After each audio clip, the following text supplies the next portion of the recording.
আসসালামু আলাইকুম প্রিয় ভিউয়ার্স। আজ আমি কথা বলবো এইচএসসির আইসিটি বিষয় সম্পর্কে। তো আইসিটি বিষয়ের প্রথম এবং দ্বিতীয় অধ্যায় এটি থিওরিক্যাল অধ্যায়, কিন্তু তৃতীয় অধ্যায়তে যে সকল অঙ্কগুলো দেওয়া আছে আর আজকের আলোচনা সেই অঙ্কগুলো নিয়েই। তো প্রথম আমরা দেখব সংখ্যা পদ্ধতির পরিচিতি। তো সংখ্যা পদ্ধতি প্রধানত দুই প্রকার, একটি হলো পজিশনাল সংখ্যা পদ্ধতি আর অন্যটি হলো নন পজিশনাল সংখ্যা পদ্ধতি। তো নন পজিশনাল সংখ্যা পদ্ধতি আমরা আসলে সেটির সঙ্গে পরিচিত নয়। আর এটি যদি আমি সংজ্ঞা আকারে বলতে চাই, এরকম নন পজিশনাল সংখ্যা পদ্ধতি ওই সংখ্যা পদ্ধতি যে সংখ্যা পদ্ধতি প্রাচীন আমলে ব্যবহার হতো, বর্তমানে এর ব্যবহার নেই বললেই চলে। তো যেমন হাইরোগ্লিফিক্স, নন পজিশনাল সংখ্যা পদ্ধতি তো আমরা বুঝতেই পারলাম যে অনেক আগে যেটি ব্যবহার হয়েছে সেটি। আর পজিশনাল সংখ্যা পদ্ধতি আবার অবস্থাগত উপর দিক বিবেচনা করে পজিশনাল সংখ্যা পদ্ধতি চার প্রকার। তো চার প্রকারের মধ্যে আমরা প্রথম এক নাম্বার হলো বাইনারি সংখ্যা পদ্ধতি, দুই নম্বর দশমিক সংখ্যা পদ্ধতি, আর তিন নম্বর অক্টাল সংখ্যা পদ্ধতি, চার নাম্বার হেক্সাডেসিমাল সংখ্যা পদ্ধতি।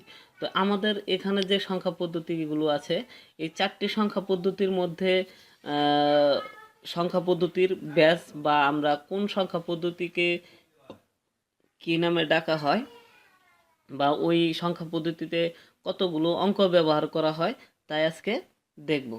তো দেখুন, এইখানে আমি নিচে একটি ছক আগে থেকে করে রেখেছি। তার কারণ হলো যে আমি যদি এই ছকটি পরবর্তীতে করতে যাই তাহলে একটু সময় বেশি লাগবে বলেই করে রেখেছি। তো এখন আমরা তো কিছুক্ষণ আগেই জানলাম যে পজিশনাল সংখ্যা চার প্রকার। তো পজিশনাল সংখ্যা চার প্রকার, বাইনারির হলো এক। তো এখন আমাদের বিষয় হলো এই যে কম্পিউটার বাইনারি ডিজিট ছাড়া অন্য কোনো সংখ্যা পদ্ধতি চেনে না, কিন্তু মানুষের পক্ষে সংখ্যা পদ্ধতি বাইনারি সংখ্যা পদ্ধতি অনেক কষ্টকর, তো মনে রাখাও কষ্টকর। তো এখন ওই সংখ্যা পদ্ধতিগুলোকে বা কম্পিউটারের বোধগম্য ভাষায় করার জন্য বাইনারি ভাষায় রূপান্তর করে যে সংখ্যা পদ্ধতিগুলো করা হয় তাই হলো ডেসিমেল, অক্টাল বা হেক্সাডেসিমেল। তো এখন আমরা যেটি দেখব তা হলো সংখ্যা পদ্ধতির পরিচিতি বা কোন সংখ্যা পদ্ধতিতে কতটি অঙ্ক ব্যবহার করা হয় উদাহরণ সহ।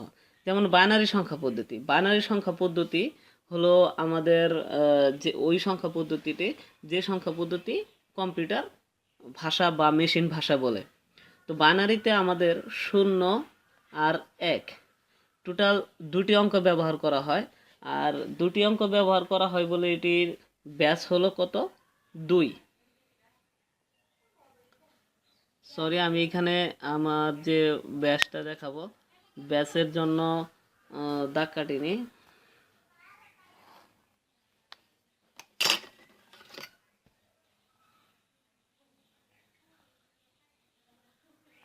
ব্যাস, তো বাইনারি ব্যাচ হলো 2, দশমিকের ব্যাচ হলো 10, অক্টালের ব্যাচ হলো 8 আর হেক্সাডেসিমালের ব্যাচ হলো 16।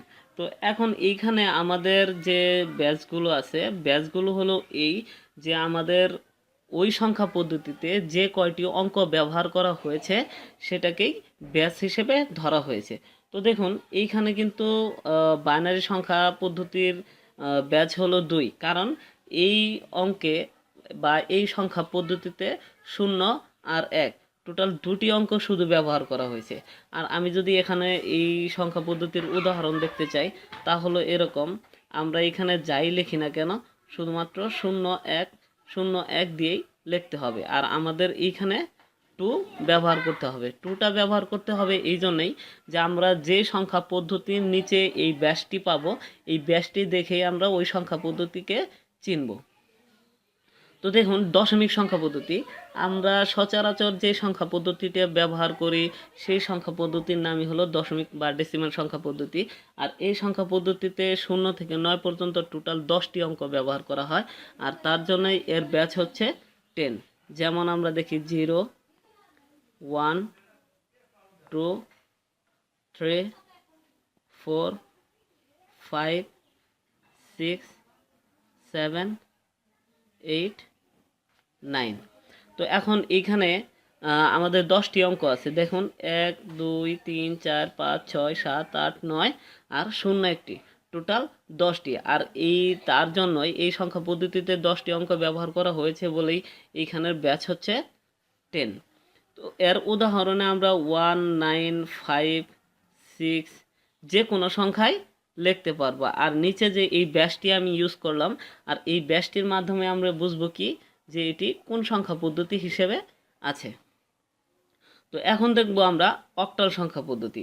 তো অক্টাল সংখ্যা পদ্ধতি যদি দেখি, দেখুন এইখানে আমাদের দশমিকে আমাদের টোটাল 0 থেকে 9 পর্যন্ত টোটাল 10টি অঙ্ক ব্যবহার হয়েছে বলে এটি দশমিক সংখ্যা পদ্ধতি বা এর ব্যাচ হচ্ছে 10। তো অক্টাল সংখ্যা পদ্ধতির ব্যাচ হচ্ছে 8। আর 8 কেন, এইখানে 0 1 2 3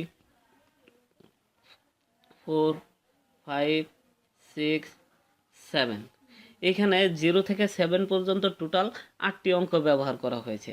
আর তার জন্যই এই সংখ্যা পদ্ধতির ব্যাচ হচ্ছে 8। আর এইখানে আমরা উদাহরণ 1 5 7 2 সবই ইউজ করতে পারবো, কিন্তু এইখানে 8 আর 9 আমরা ইউজ করতে পারবো না। আর আমরা ব্যাচটা দেব এই জন্যে যে এই সংখ্যা পদ্ধতি যখনই আমরা নিচে 8 দেখব তখনই আমরা বুঝতে পারবো যে এটি অক্টাল সংখ্যা পদ্ধতি হিসেবে আছে। তো এখন দেখব হেক্সাডেসিমাল সংখ্যা পদ্ধতি। আমরা যদি হেক্সাডেসিমাল সংখ্যা পদ্ধতি দেখতে চাই, হেক্সাডেসিমাল সংখ্যা পদ্ধতিতে টোটাল 0 থেকে এফ পর্যন্ত 16টি অঙ্ক আছে। আর তার জন্য এর ব্যাচ হচ্ছে 16। তো এখন যে বিষয়, আমাদের এই সংখ্যা পদ্ধতিগুলোকে ইউনিক হিসেবে ব্যবহার করতে হবে। যেমন আমরা যদি এখানে 9-এর পরে 10 ধরি, 9-এর পরে 10 ধরলে কি হচ্ছে যে আমরা কিন্তু আগের যে সংখ্যাগুলো আছে যেমন 1 তারপরে 0, এই দুটি সংখ্যা নিয়েই কিন্তু আমরা পরবর্তীতে 10 সংখ্যাটি লিখেছি। আর এই দুটি সংখ্যা নিয়ে যদি আমরা 10 সংখ্যাটি লিখি, সেই ক্ষেত্রে কিন্তু আমাদের দেখা যাচ্ছে যে আমাদের আগের সংখ্যাগুলোকে নিয়েই আমাদের ওই সংখ্যাগুলো লিখতে হচ্ছে। আর আমার এই ক্ষেত্রে এইখানে ইউনিকভাবে করতে হবে, যেমন এ হিসেবে ধরতে হবে 10, আর বি হিসেবে ধরতে হবে 11, আর সি হিসেবে ধরতে হবে 12, আর ডি হিসেবে ধরতে হবে 13, ই হিসেবে ধরতে হবে 14, আর এফ হিসেবে ধরতে হবে 15। তো এখন এইখানে আমাদের এইভাবে যে ধরতে হবে, তো আমাদের হেক্সাডেসিমেলে যে 16টি অঙ্ক ব্যবহার করা হয়েছে তা হলো 0 1 2 3 4 5 6 7 8 9। তো 9 পর্যন্ত কিন্তু আমরা দশমিক সংখ্যা পদ্ধতিতেও ব্যবহার করেছি। তো আমাদের হেক্সাডেসিমেলে যেহেতু 16টি অঙ্ক ব্যবহার করতে হবে, এখানে সর্বমোট 10টি অঙ্ক হয়েছে। আরও যে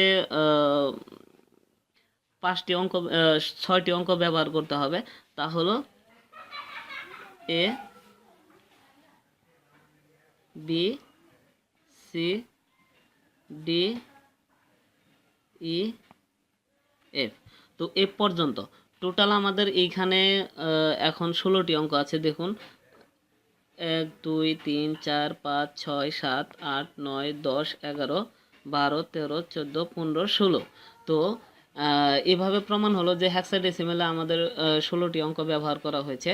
আর এর যদি আমরা উদাহরণে দেখতে চাই, এইখানে আমরা 0 1 5 এ সি এগুলা সবগুলো অঙ্কই লিখতে পারবো। তো আশা করি সংখ্যা পদ্ধতি পরিচিতিটি আপনারা বুঝতে পেরেছেন। তো যদি আমার ভিডিওটি ভালো লাগে অবশ্যই লাইক করবেন এবং কি কমেন্ট করবেন, শেয়ার করবেন, আর সাবস্ক্রাইব করতে কিন্তু ভুলবেন না। তো পরবর্তী ভিডিও দেখার জন্য আমন্ত্রণ থাকলো। আল্লাহ হাফিজ।